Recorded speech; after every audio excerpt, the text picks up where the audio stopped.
What's good, YouTubers and YouTubettes? This is JBsports back again with another one. I'm gonna talk about the heavyweight division. That's an old saying in boxing. As goes the heavyweight division, as goes the sport of boxing. I'm gonna use another analogy in another sport, college football. The SEC, that division there, that conference, they got two divisions. They got the West Division and they got the East Division. But that conference in a whole is the bell cow of college football. Now we can talk about the Big Ten, which is close, but they ain't the SEC. The Big 12, the Pac-12, the ACC, we can talk about those other conferences, but make no mistake about it. The number one conference in college football is the SEC. Look at the playoffs that have been going on the last several years. There's always at least one, and a lot of occasions, two teams in that playoff. You know, you got 4 teams that they choose from a committee. There's always one or more SEC teams involved in that playoff. With all that being said, we're going to talk about the top 5 in the heavyweight division. Let me set the stage for you. We got a lot of shenanigans going on, a lot of different scenarios that could play out, and basically we got what you call a soap opera. You know, I talked about soap opera in regards to Errol Spence Jr. versus Terrence Crawford. That soap opera been going on for about 3-4 years. You know, we talked about in the past the AJ Deontay Wilder soap opera, and that went on 3 to 4 years. This particular soap opera ain't been going on 3 to 4 years, but it seems like it's been going on 3 to 4 months now, and it shouldn't be taking this long to get this thing locked down. Because the last time we seen Tyson Fury, the WBC heavyweight champion, the Ring Magazine heavyweight champion, which that title actually gives him the #1 ranking in the heavyweight division. He is widely considered the #1 heavyweight in boxing, despite the fact that Alexander Usyk holds 3 of the 4 major belts. He's the WBO, WBA, and IBF heavyweight champion, former cruiserweight, undisputed cruiserweight champion, decorated Olympian, a guy that's on the Hall of Fame track. Also, you can put Tyson Fury in that category as being a guy that's on the Hall of Fame track. And it's been speculation that those two guys could meet for undisputed in the Middle East. But I'm here to tell you right here and now, that's not going to happen. It's smoke and mirrors. You know, in football, when a team trying to run out the clock, you know, basically they're going to run the ball, make the other team use their timeouts.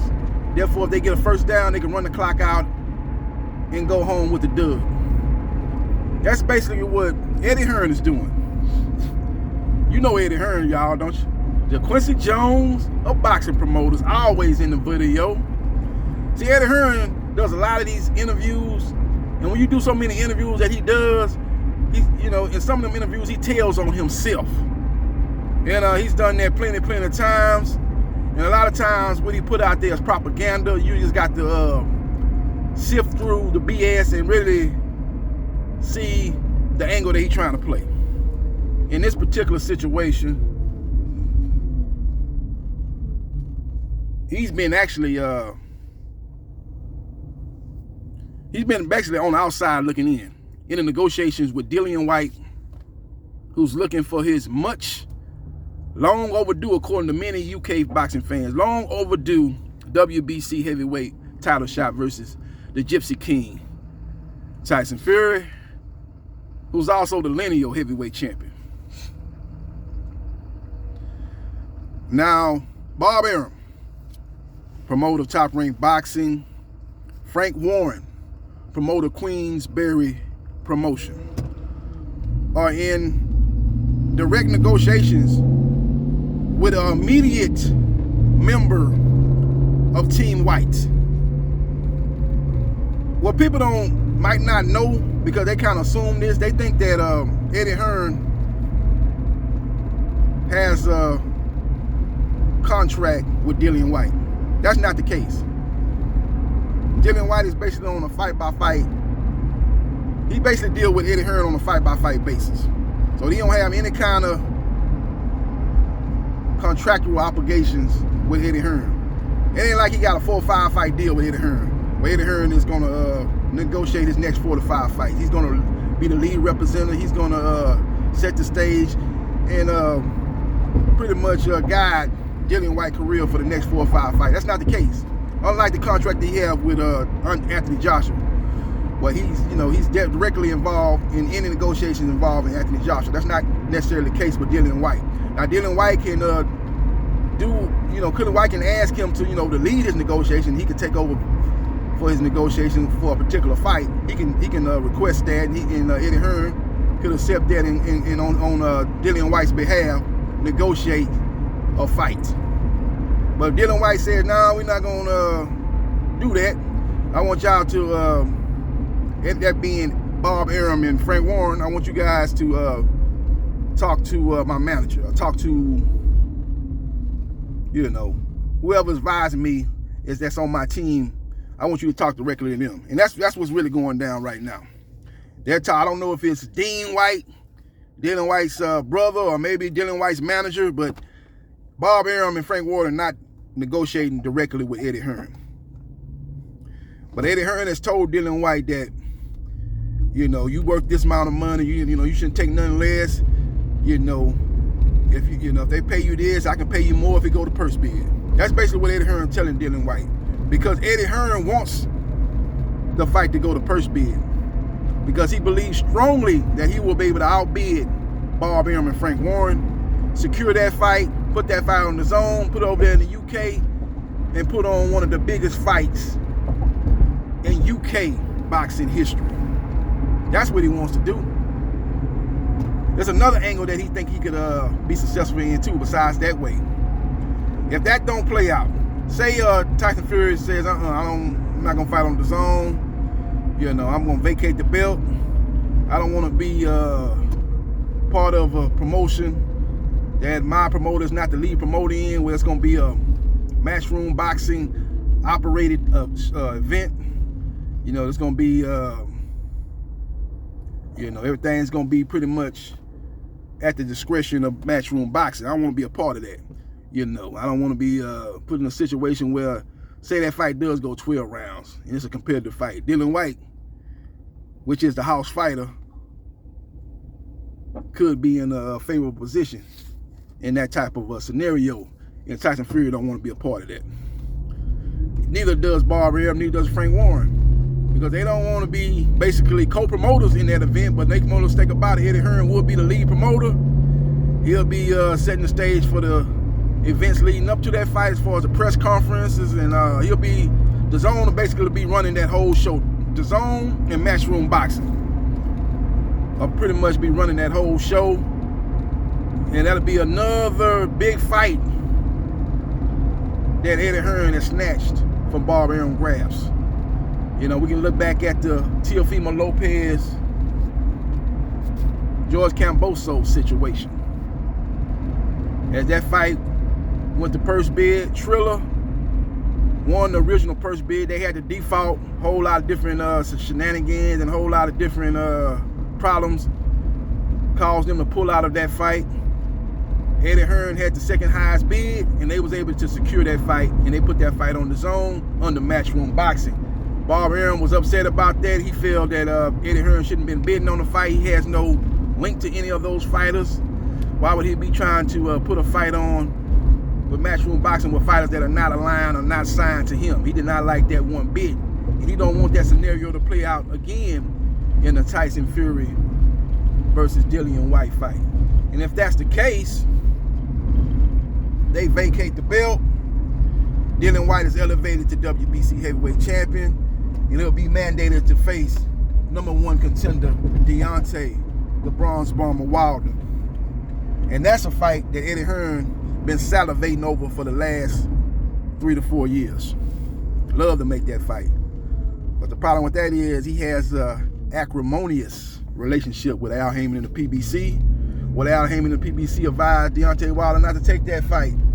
You know, you fighting for a belt, but you can fight Andy Ruiz for a much higher purse. Yeah, you know, that's a scenario that could play out. And if that's the case, then Dillian Whyte would have to fight the next highest ranked available fighter. That Deontay Wilder, who I think is number one. And if I'm not mistaken, Andy Ruiz might be right behind Deontay Wilder. He might be number 2, man. I got to check the updated rankings in the WBC, but I think he is number 2. So I don't know who's number 3. Maybe it's Joe Joyce or somebody like that, but that will put the next highest rank available fighter in the WBC as opponent for Dillian Whyte. Either way, Dillian Whyte will be the WBC champion. He will have that title, and he will be able to defend that title. And if it's like a Joe Joyce, that would be not as big as Dillian Whyte versus Tyson Fury, but that would be a significant fight in the heavyweight division, in a big fight in the UK. So we will see what happens, and we will see what transpires. But Dillian Whyte got on this social media platform and said that he's looking to go to war. He said it don't matter if it's Tyson Fury, Anthony Joshua. He basically had some disparaging remarks about Eddie Hearn. Basically talking about, I'm tired of all this he said, she said type of shit going on. I'm just ready to fight. Let's make the fight happen. But the WBC ordered 80-20 split. Dillian Whyte is not happy with that split, so he's in arbitration with the WBC right now, trying to get a higher percentage. 20% is not what he wants. He wants a higher percentage. Now he's negotiating directly with, his team is negotiating directly with Bob Arum and Frank Warren. Not without the influence of Eddie Hearn. Like I said, he's on the outside looking in, but he's in Dillian Whyte's ear, and he's basically telling them, hey, do not take $1 less than what you think you should make in this fight, because I can go to purse bid, and we're gonna bid so high that you're gonna get what you was looking for in this particular matchup. So we will see what happens, and we will see what transpires. But Eddie Hearn is looking to push this fight to purse bid, and the purse bid is scheduled to go down tomorrow, January 26th. That's on a Wednesday, and we're around 24 hours away from that purse bid being called, and we will see what happens, and we will see what transpires. But that's what's going on, man. All this Fury versus Usyk talk is fugazi talk. It's not happening, bro. Because not only would they have to pay Anthony Joshua step-aside money, who has a rematch clause in the contract with Usyk before the first fight went down, he would have to pay Dillian Whyte step-aside money. But even if they didn't have to pay Dillian Whyte step-aside money, say they would have to pay him step-aside money, you're going to give Anthony Joshua over $10 million step-aside money. You got to give Dillian Whyte around about $7 million to step-aside. That's damn near $20 million. In the neighborhood of $20 million step-aside money. Somewhere between $17 to $20 million in step-aside money you're going to pay both fighters. And I'm going to tell you right now, this is not that big a fight in the grand scheme of things. It's a big fight as far as UK, and it's a little bit of a big fight here in the US, because Tyson Fury does have a name down here in the US, but Usyk don't have no kind of name down here in the US. Remember, he put on a fight, I think, wasn't he on a card up in Chicago on the Zone, like about 1.5 years, 2 years ago? And they said they didn't have nobody at that fight. They thought they had a large Ukrainian contingent in the city of Chicago. If I'm not mistaken, they thought that fight was going to do big numbers as far as the gate goes, and it failed to live up to expectations. So he don't have a name down here in the United States. And I told you guys in a video that I did here recently that that's probably the 5th biggest money earning fight in the heavyweight division. It is the biggest fight in the heavyweight division for significance, because we're going to get undisputed. We're going to find out who's the top dog in heavyweight division. But I'm here to tell you right now that AJ Wilder earns more money. AJ Fury earns more money. Even Fury Wilder 4 earns more money. And even Wilder Usyk earns more money because Wilder, outside of Canelo Alvarez, is the biggest pay-per-view attraction in the United States. So 4 of those fights earns more money. And then we get to Usyk Fury. Now, if reports are true that that fight is being negotiated to take place in the Middle East, those Saudi Arabia investors, they have deep pockets. Maybe they overpay for that fight, and maybe that fight does end up, as far as both fighters' earning goes, be one of the highest paid purses of their careers. You know, if they put up a huge site fee, yeah, okay then. Now we're talking about something. But that huge site fee, maybe they get that back with the TV money, and you know, they probably gonna have the who's who down there in Saudi Arabia as far as guests or people that's gonna show up for that fight, and they probably gonna pay top dollar for that fight. Maybe they build one of those temporary stadiums like they did with the Anthony Joshua versus Andy Ruiz rematch. Maybe they do that, and they charge out the wazoo for tickets there, and they be able to somehow make that money up with that huge site fee. Maybe that is the case. You know, you got guys that got deep pockets out there. You know, they got to, they got that. That's where the oil at. That's where the oil at out there. You know, you got a lot of them guys tied into the oil down there, so they got deep pockets. Don't make no mistake about it. And they'll be willing to pay big money, especially when you talk about heavyweights fighting for the undisputed. And you got a guy with the name of Tyson Fury, and even Usyk. He's probably got a pretty good name down there in the Middle East because I think he won that cruiserweight tournament down there when he beat Garcia. Wasn't that fight down there in Saudi Arabia? Yeah, I think he was down there. So he does have a name down there, unlike having a name here in the United States. So I can see that maybe playing out, but I just think it's smoke and mirrors. I think it's no way in hell Anthony Joshua takes step-aside money. No way in hell. They're going to put that fight on either in the UK or in Saudi Arabia. Now, Saudi Arabia, I do believe, is calling Eddie Hearn saying, hey, man, let's try to pay Anthony Joshua step-aside money. And Eddie Hearn is probably listening to what they have to say, but Eddie Hearn, in the back of his mind, is not going to let that happen. Again, he's doing what you call, like I said earlier, he's basically trying to run out the clock. He's throwing out all these different scenarios because if Tyson Fury believes that he has a chance to fight for undisputed, him and his team will stop negotiating with Dillian-Whyte and his team, which Eddie Hearn is mad about because he's on the outside looking in as far as no negotiations go, and they'll start negotiating with Alexander Usyk team. Eddie Hearn knows they need him and his fighter to step aside for that fight to actually go down.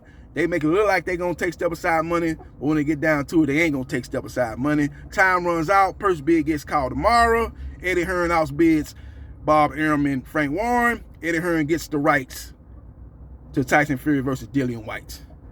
Eddie Hearn is sitting in the catbird seat. He look at Dillian-Whyte, and he'll look at Tyson Fury and say, all right, Tyson Fury, your move. You going to take the fight on Matchroom Boxing on the zone, or you going to vacate the belt? And then Dillian-Whyte becomes the WBC heavyweight champion, and he fights Deontay the Bronx Bomber Wilder. Then like I said, we've been hearing about Deontay Wilder. It's been whispered saying that he's seriously considering stepping away from the sport of boxing, retiring, as he's accomplished a lot in the sport of boxing. WBC heavyweight champion, had 10 successful title defenses. He's lost to the #1 guy in the heavyweight division, and he's widely considered the #2 guy in the heavyweight division. Put on a great performance. Even in loss, he gained a lot of praise, a lot of adulations, and he could walk away with from the sport of boxing with his head held high. Unlike going into that third fight, he faced a lot of criticism about, they said he made a lot of excuses, and he was talking about his water got spiked and egg weights, and Tyson Fury loaded his glove and this, that, and the third. He had a lot of negative criticism, but all that kind of went out the window with the performance that he put on in that third fight. They were saying that he shouldn't have fired Mark Breland. Mark Breland shouldn't have threw in that towel, or he shouldn't have fired Mark Breland for throwing in that towel. But he told you guys that he was willing to go out on his sword, and that's exactly what he did in that third fight, as he gave everything he could in that fight. And he said he didn't want nobody throwing that towel, and they didn't, and he was knocked out. But at the end of the day, the fight was one of the greatest heavyweight fights in boxing history, and he got a lot of praise, him and Tyson Fury, and he can lead the sport with his head held high. So we will see what happens, and we will see what transpires. But that's the different scenarios that are playing out. I do believe the purse bid will go down tomorrow, And I think if I had to put money on, I think Eddie Hearn's going to get the fight. I think he's going to outbid Bob Arum. He's going to outbid any other third party that comes into play and tries to bid on this fight. I don't think Triller going to bid on this fight like they did with the Lopez Cambosos fight. So I think Eddie Hearn will win the purse bid, and then it's going to come down to what Tyson Fury and his team going to do. And I believe they will vacate that belt, maybe fight Robert Helenius and Manuel Char for the lineal and Ring Magazine heavyweight titles. And Dillian Whyte will be elevated to the WBC heavyweight champion. And he will, in all likelihood, take on Deontay the Bronze Bomber Wilder. But that's not nothing set in stone either. Again, Al Heyman and the PBC, they have an acrimonious relationship with Eddie Hearn. Because Eddie Hearn does all these videos, and he's always sneak dissing and saying a lot of things about Al Heyman advised fighters.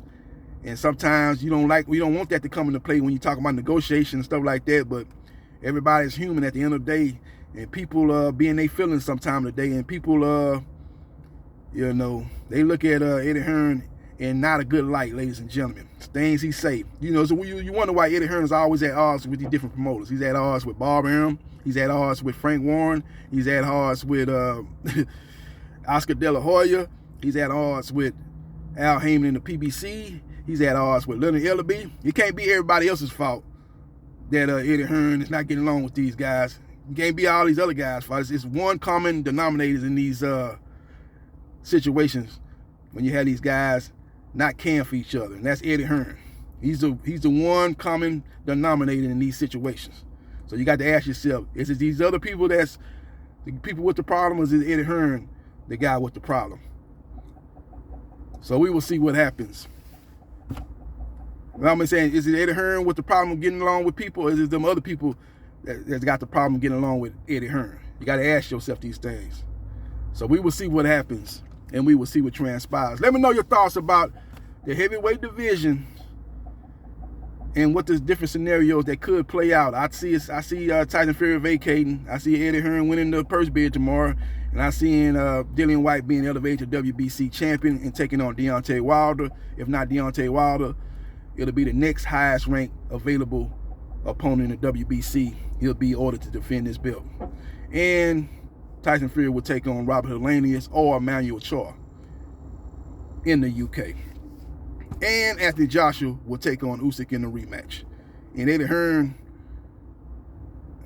will still be a guy in a favorable position.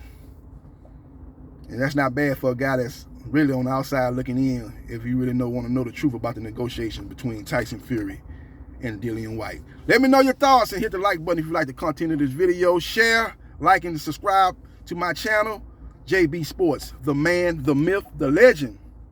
And I holla.